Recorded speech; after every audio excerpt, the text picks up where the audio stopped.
Welcome to Disciples of Christ History. My name is Steve Regas. I'm a member here at Liberty Christian Church in Liberty, Missouri. I am leading a 15-week series on the history of the Christian Church Disciples of Christ. I've been asked to say a little bit how this series came about. A few of you may know that I'm currently working on a book called Seeking Christ. It's about the difference between liberal Christians and conservative Christians. In the end, it will suggest at least, to find a way to bridge their differences.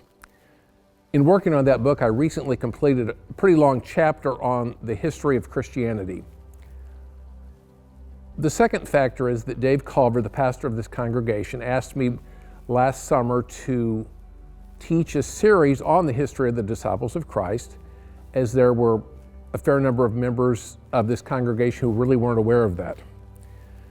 The third factor came in, and this got the region involved. I'm currently mentoring a candidate for commissioning in the region. And as part of the process, he has to take a class in the history and polity of the disciples of Christ. Unfortunately, there's no really good local option for that. And in speaking with the region, they said if he watches this series, it would fulfill that criteria for him, but they would also like to put it on the regional website for anyone else who wanted to study the history and polity of the disciples of Christ. I am honored to have you as my guest for this, and thank you for being here.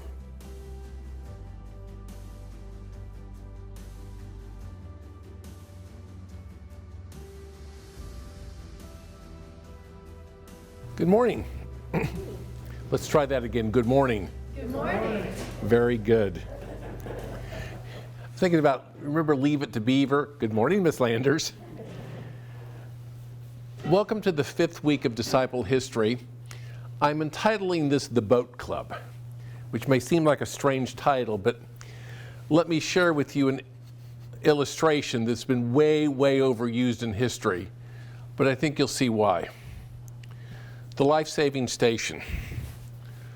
On a dangerous seacoast where shipwrecks often occur, there was once a little life-saving station. The building was primitive and there was just one boat. But the members of the life-saving station were committed and kept a constant watch over the sea. When a ship went down, they unselfishly went out day or night to save the lost.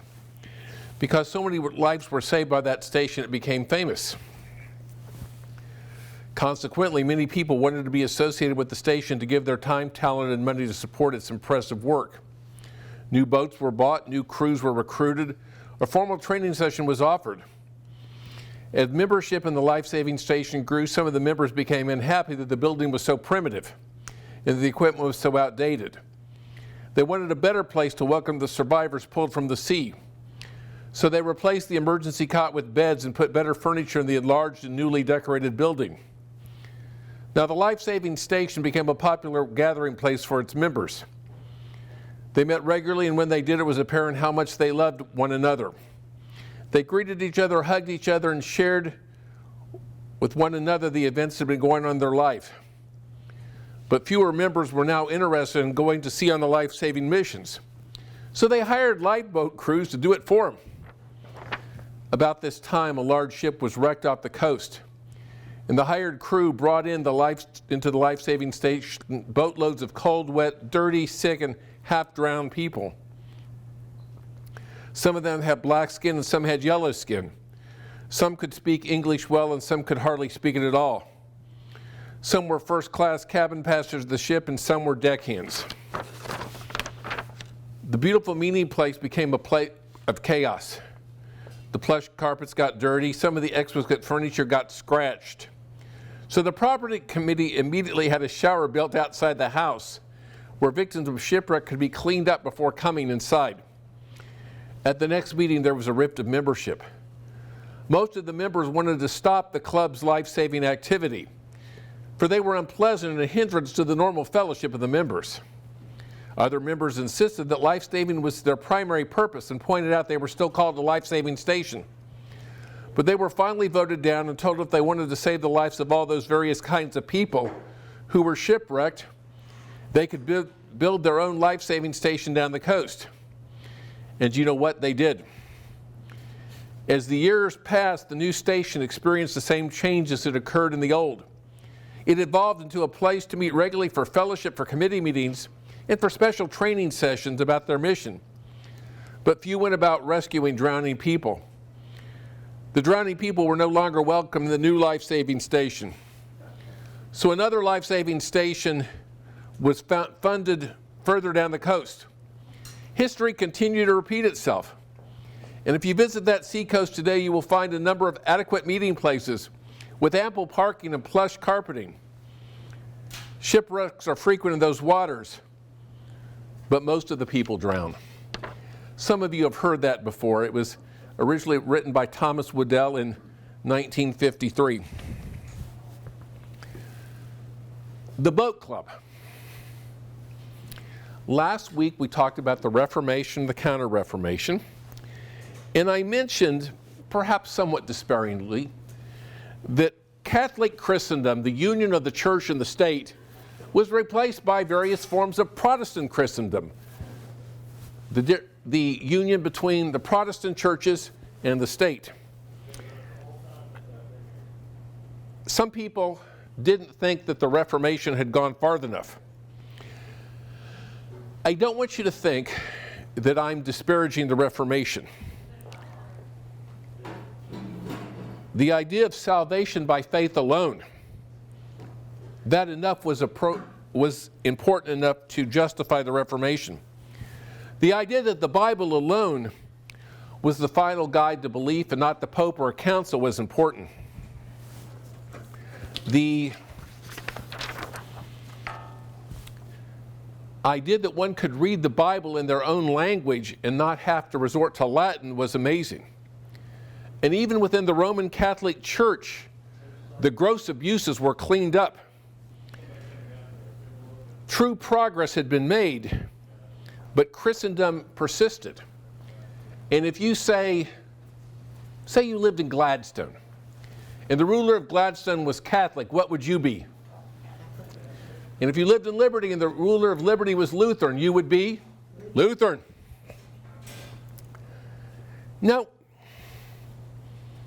remember when we talked about the early councils of the church and how they tried to define such things as 3 equals 1 in terms of the Trinity?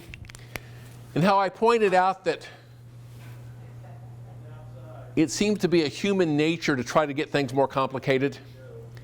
They made the comment that if you look back at old football films, the pro offenses in the 1950s were less complicated than a high school offense today. The Roman Catholic Church was pretty good at trying to define this thing. Put into words what couldn't be put into words.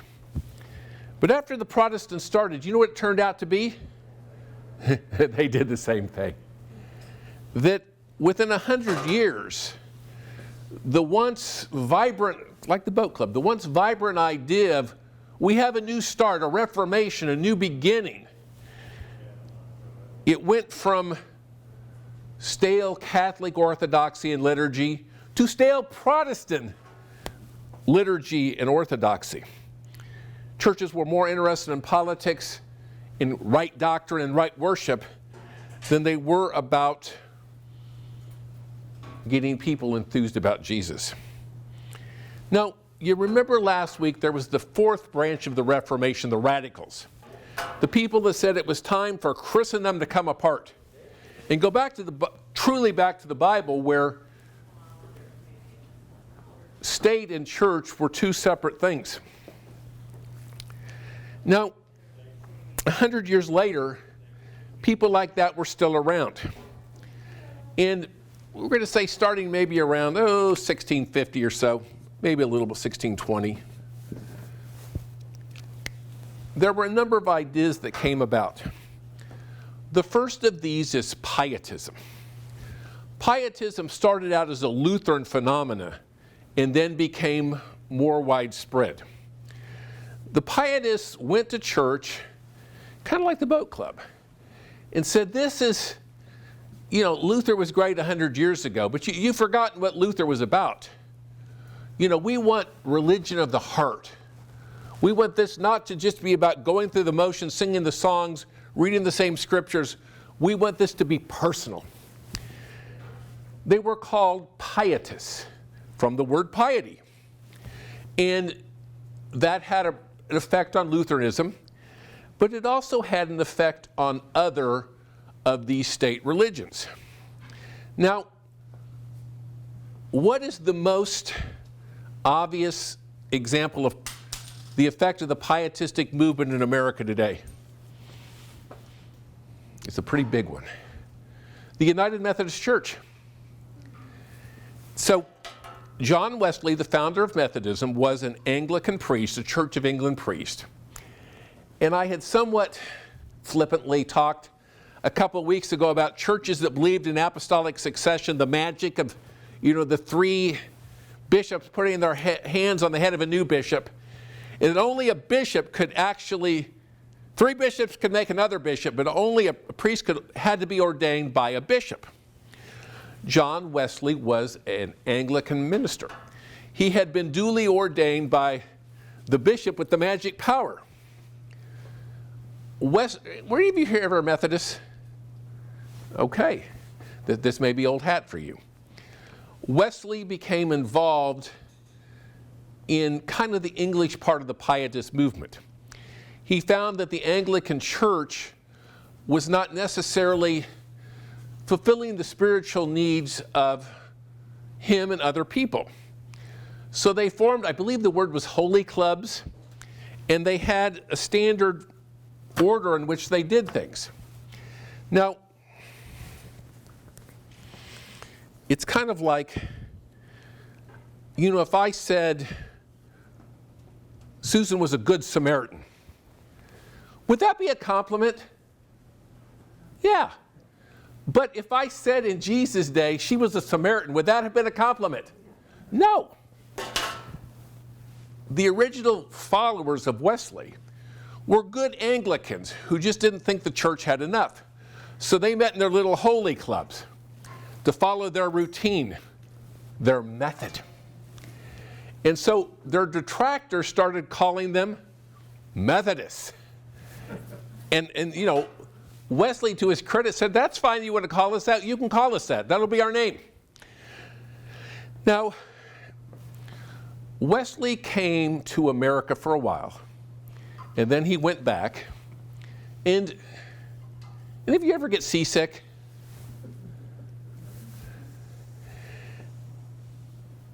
can you imagine what being on a sailing ship across the Atlantic Ocean would be like? In a storm. As they were coming back to England, there was a storm. And the ship is rocked, and everybody is upset. We're going to die, we're going to die, we're going to die. But there was a group of people who weren't upset. You remember we talked about John Huss, the guy who'd been lied to by the church? He said, oh yeah, you got safe passage, and then he was burned at the stake. His followers were called Moravians. There were still Moravians around there. There's still Moravians around now. There were a group of Moravians on this ship with Wesley. And everybody else is freaking out. And they're, they're just snug as bugs in a rug. They're just singing songs, praying psalms. And Wesley realized these folks got something I don't. And so finally he got back to England, and he was reading Romans. And he felt at a place called Alder. If you've ever been to a seen Methodist churches, there's lots of them called Aldersgate Methodist Church. That's because that's the place where Wesley described it as, I felt my heart strangely warmed. That was his, even though he'd been working on this stuff for years, that was his conversion experience. Now, he had been to America. And again, he always considered himself a good Anglican. You go to the Anglican church and then you come to your little Methodist club. But things were different in America. It was hard to get Episcopalian priests over there, and there were lots of people coming over who wanted to be Methodists. So, you know what he did? He broke the rules. The rule was to be a priest in the Anglican church, you had to have the bishop with the magic power put your hand on you. Now, Wesley was so ordained, but he wasn't a bishop. What he did was he went ahead and started ordaining the priests himself. And that's why, from the viewpoint of the Catholic Church, the Anglican Church, the Orthodox Church, that Methodists may have bishops and elders and deacons, but they don't have the magic. Anyway, that's an aside. But obviously the Methodist Church became very popular in this country, and more about that next week. The second thing that happened in this time frame was one of the worst examples in history of Christianity. Have you ever heard the expression used about somebody, not that there's anybody in Liberty like this. Boy, if that's what being a Christian was like, I wouldn't want to be one. I see some heads bobbing up and down. Now, you know, in fundamentalist churches, they talk about being a bad witness to Christ. We don't talk about that stuff here. One of the worst witnesses to Christianity was the 30 Years' War. It went on from 1618 to, not surprisingly, 1648. It started in the area, it's now Germany. It originally started as a battle between Protestants, or between Lutherans, Catholics, and Calvinists over who was going to control the territory. By the time it was done, it could have been, I mean, World War I happened in the last century. It could have been close to being World War I. There were roughly, when it started, 18 million people who lived in Germany. When it was over 30 years later, a third of the population was killed. Some of it directly from war. When war happens, what happens to food? People starve. When people become now malnourished, in a world that's already subject to things like bubonic plague, what happens? They die. So, if there was ever anything to convince people that maybe this Christian thing wasn't so great, it was the idea of 3 different groups fighting in the name of the Prince of Peace to say that we're the one right way. What else was going on at this time? And maybe that's why I picked the year 1620. America was being settled. And as people came over, you know, the joke was always that the Pilgrims came over for religious freedom, and then once they had the freedom for themselves, they promptly did not let anybody else share that freedom. But that wasn't totally true. Each of the 13 colonies had their own religion. Connecticut was Congregationalist, basically Calvinist. Georgia was Church of England. Maryland was officially Church of England, but they allowed a lot of freedom. Massachusetts was Congregationalist. New Hampshire was Congregationalist. North Carolina, Church of England. South Carolina, Church of England. Virginia, Church of England. And, let's take a look here. Pennsylvania was founded by Quakers that never had an established church. New Jersey never had an established church. Delaware never had an established church. And Rhode Island never had an established church. So it was in some of those places that the people who wanted more religious freedom settled. So America was being settled. Now, we talked about the 30 Years' War being a detriment to traditional Christianity. Why would anybody want to be a part of this? Now, of all the things that happened in Christianity, besides that, what was one of the most absolutely foolish things the Roman Catholic Church did? Why does the sun come up in the morning? Because the earth spins on its axis. What was believed at one time? Flat. But not only that, the sun went around the earth. And they could find passages in the Bible to support the sun went around the earth. There was a man named Copernicus who probably knew, well, he probably didn't know more about math than Kellen. But other than that, everybody else in this room, Copernicus knew more about math. And he would look at the planets and their orbits and try to square it with the idea that the Earth was the center of the universe. And mathematically, that didn't fit. And there was another man named Kepler who built on that. And finally, there was a man named Galileo who was a genius, who perfected the system and basically wrote a paper that the sun is the center of our universe, and the Earth and all the other planets rotate around the sun. How did the Catholic Church take that? Not very well. So at least, unlike John Huss, he wasn't killed. He was placed under house arrest for the rest of his life. But to thinking people, to scientists, what in the world did that say about Christians? They not only fight among each other, but they're stupid. They deny the obvious facts of science. Finally, the scientific revolution was probably, the end of that was with the work of Isaac Newton. Now, those men, the leaders of the scientific revolution, established that the world runs by a series of laws. Absolutely. Thank you.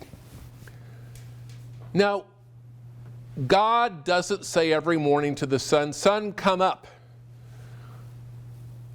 The sun comes up because the earth rotates on its axis. And that can all be explained by mathematics rather than the direct intervention of God. Now, if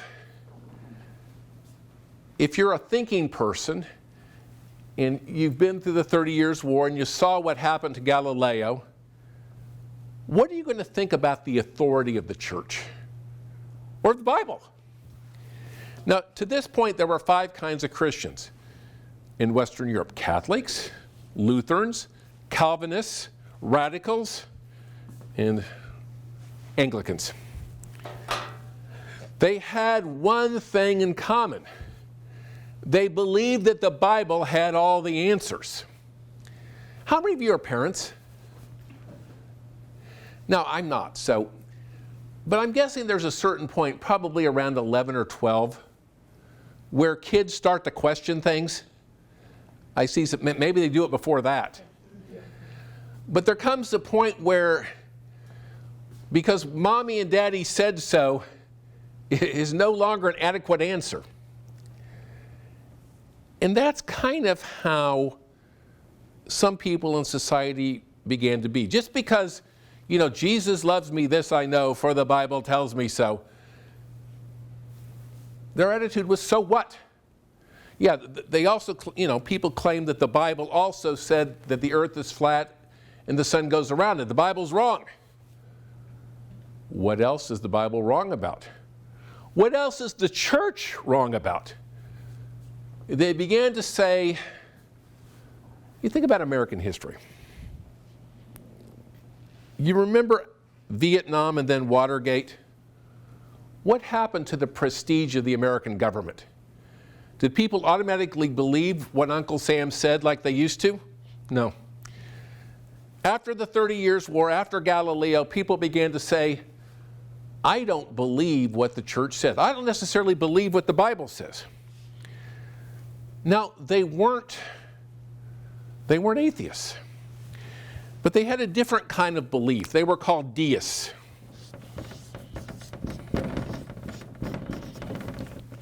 They believed in what's called the clockmaker God. That God created the universe, and like a clock, God wound it up. And once the clock gets going, does the maker have anything to do with it? It runs on its own. It runs on its own. And the idea that, of course, this era is called the Enlightenment. That the deists said, yeah, there's a God. There is a God. and God created the universe. Not necessarily how the Catholic Church said. But God started off the universe. God got things going. But at that point, God washed his hands and said, done. And the earth is on its own.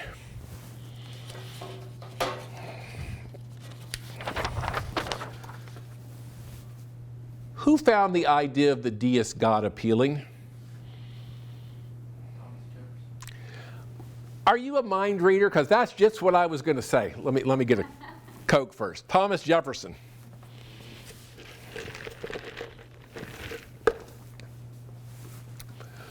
A lot of people did, but Thomas Jefferson was probably the most famous. This is a passage from the Declaration of Independence. When in the course of human events, it becomes necessary for one people to dissolve the political bands which have connected them with another, and to assume among the powers of the earth the separate and equal station to which the laws of nature and of nature's God entitle them. What was Jefferson saying about God? God created nature,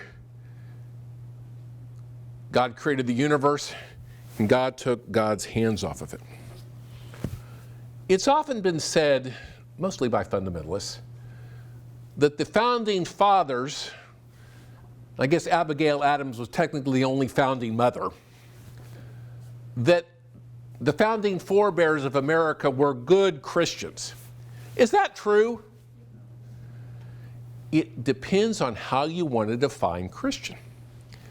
Now, they believed in God. They believed in the clockmaker God who started the universe. Did they believe in Jesus? In a sense. They believed that Jesus was the ultimate moral teacher, and that certainly to a just society needed to follow Jesus' moral teachings. Was Jesus God's son in Jefferson's view? No. You remember about 35 years ago, the Reader's Digest did a condensed Bible. And they took a lot of flack for that. It was basically, God's greatest hits. I mean, come on. There are a lot of boring things in the Bible. If you've ever read Leviticus or Numbers, you know that. They tried to take the best of the Bible and make it interesting. Like how Reader's Digest condenses books? They did the same to the Bible. Was Reader's Digest the first to do that? Not in the least. There was a man who did that. His name was Thomas Jefferson. He took the life of Jesus from Matthew, Mark, Luke, and John and put together, possibly while he was in the White House. The first book he had was written in 1804 while he was president. That was lost. He did a second copy in 1820, but it was not published until after his death. He took the best of Jesus and you know how sometimes the computer will cut and paste? Of course, in his case, it actually was cutting and pasting. The very best of Jesus and made it into, I think it was called The Life and Morals of Jesus. It was basically the sayings, though. Was Jesus born of a virgin? No. Did Jesus do miracles? No. Was Jesus raised from the dead? No. Was Jesus the Son of God? No. But he was a really good teacher. And if you want to know how to be a moral person, you follow the ways of Jesus. And Mr. Jefferson's view was not unique among our founding fathers. Now, I had talked about Christendom, the union of church and state. Anybody remember when I said Christendom ended? At least in America. I think I said 1791. It could actually be 1786. And both of those dates happened from something that happened in Virginia.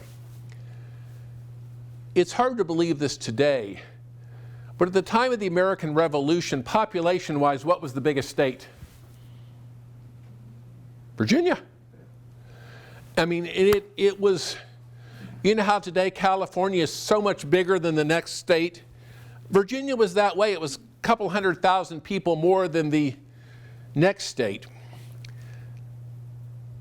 Of the first 5 presidents, how many were from Virginia? 4. And you'll remember Washington had 2 terms, Jefferson had 2 terms, Madison had 2 terms, Monroe had 2 terms. They were all Virginians. The only outlier was the first John Adams. Where was he from? Massachusetts. So of the first 9 presidencies, 36 years, 32 of the years were by Virginians. Now, a couple things happened. Thomas Jefferson was very proud of writing something called the Virginia Statute of Religious Freedom. It's one of the things of which he's most proud. One of the 3 things that's on his tombstone is that he did this. And basically it was saying that in Virginia, there would be absolute religious freedom. And this was in 1786. Virginia again played into religious freedom. You remember the Constitution was written in 1787, went into effect in 1789. But there were some ideas that people thought really should be in it, and they weren't. So very shortly thereafter, what did they do? Amendments? They did 10 amendments, and what were they called? The Bill of Rights. And what's the first of those amendments? Freedom of speech and freedom of religion. It takes 3/4 of the states to ratify an amendment before it becomes part of the Constitution. At that point, you needed 11 states. Any guess what the 11th state was? Virginia. And December 15th, 1791, the Commonwealth of Virginia became the 11th state to ratify the Bill of Rights, making it the law of the land. And here's a good quote. This is from The Religious History of America. This is a really great book.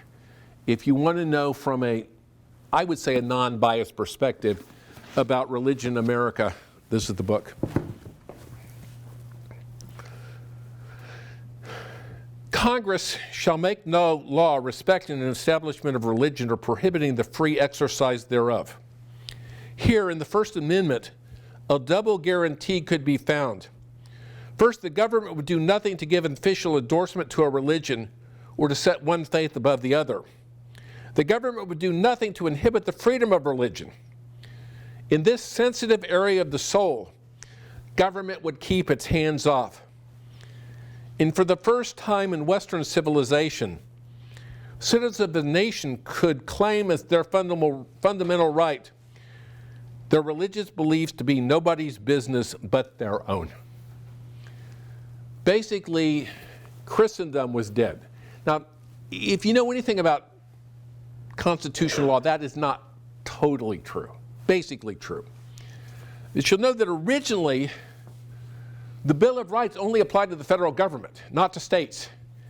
And it wasn't until after the Civil War and the 14th Amendment that those guarantees were applied to states.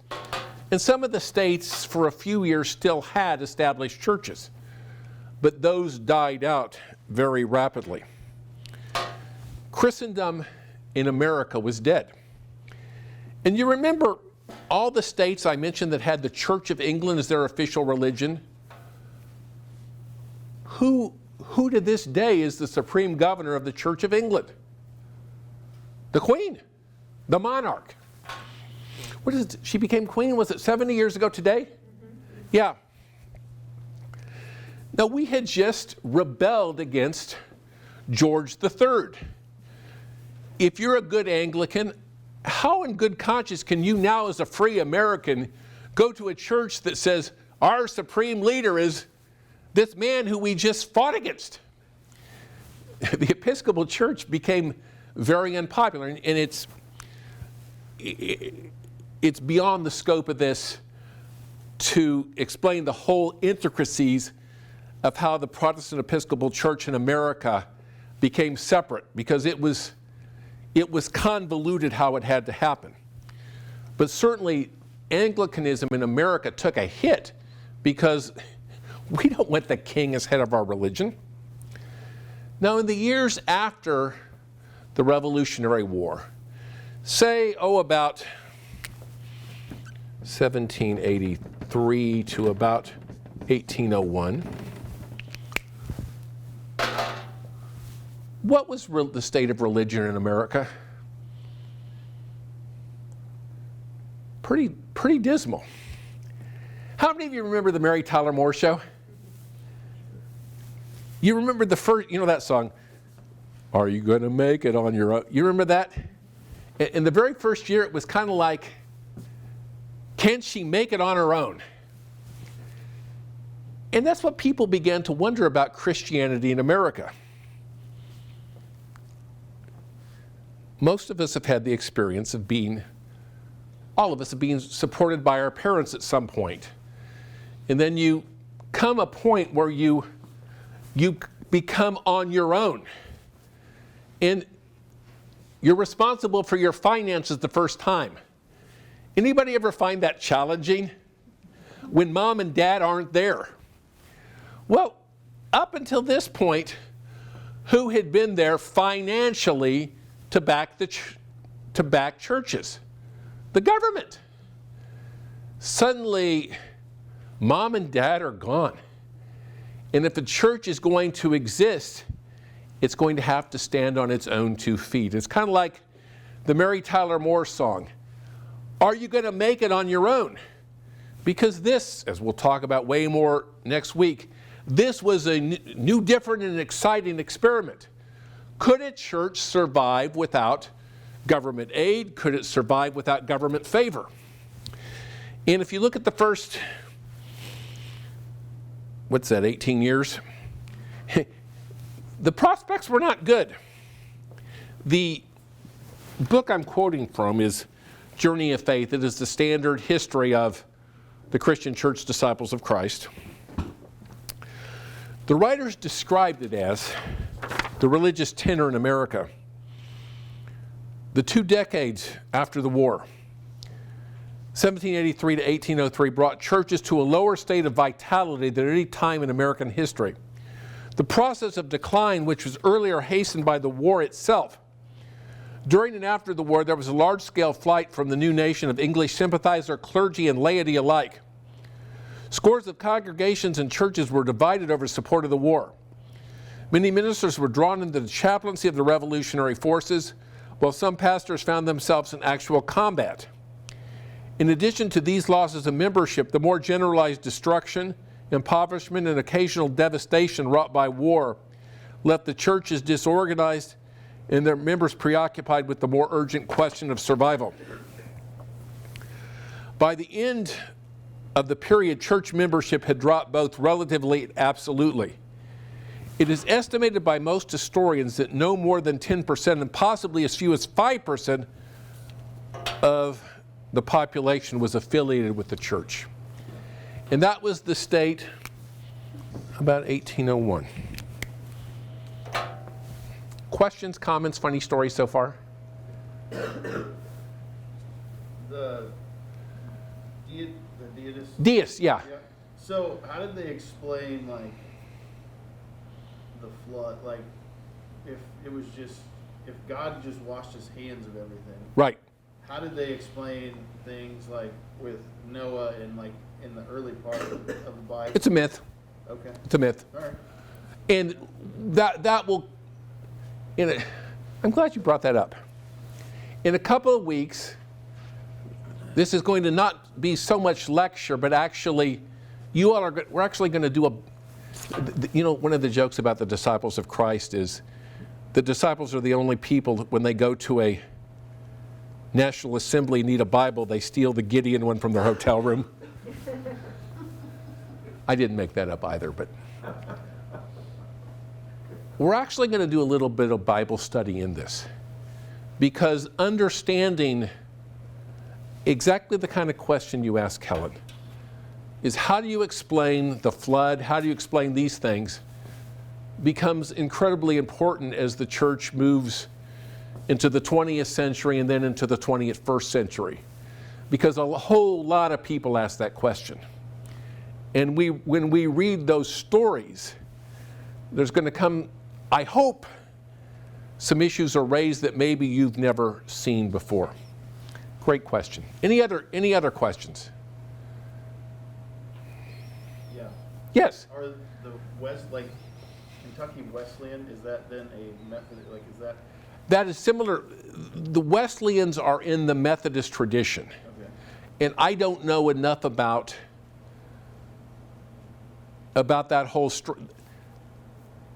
There's Methodists and the Wesleyans, they're related. Usually the Wesleyans are more, and the Nazarenes come out of that tradition also. Usually they're probably more conservative theologically than Methodists today are. I'm certainly not an expert on any of that, but they are related. Absolutely. You have Catholic colleges and stuff, Yeah. how that all tied in. They are related. Okay. Any other questions? I just think it's really interesting how the narrative is that we're like a country based on Christianity and Christian values and all that, but when you look at this period of time, I mean, that's probably less people than are affiliated with churches now. They believe, and again, the deists thought, hey, Jesus was a great guy. The teacher, the consummate teacher of morals. But was he raised from the dead? Is he the Son of God? No. Now, certainly not everybody took that liberal, that cosmopolitan view in these years. Some people just didn't care. Now, was it C.S. Lewis who wrote the book, The Great Divorce? I think so. And I forget exactly what it's about. It has to do with God and humankind. I didn't know this until 2 years ago. Kind of embarrassed to say this. I didn't understand that it was at this point in time that Christianity in America had a great divorce from Christianity in Europe. When you go to seminary and they talk about modern theology, you learn names like Bultmann, Barth, Ritschl, Schleiermacher, who I'm not even going to try to spell, Tillich, Bonhoeffer, and the Niebuhr brothers. I didn't spell that right either. Two brothers. Of this whole group of people, how many were Americans? Just the Niebuhrs. Actually born in Missouri. So even if I became world famous, I would still be only the third best theologian ever to come from Missouri.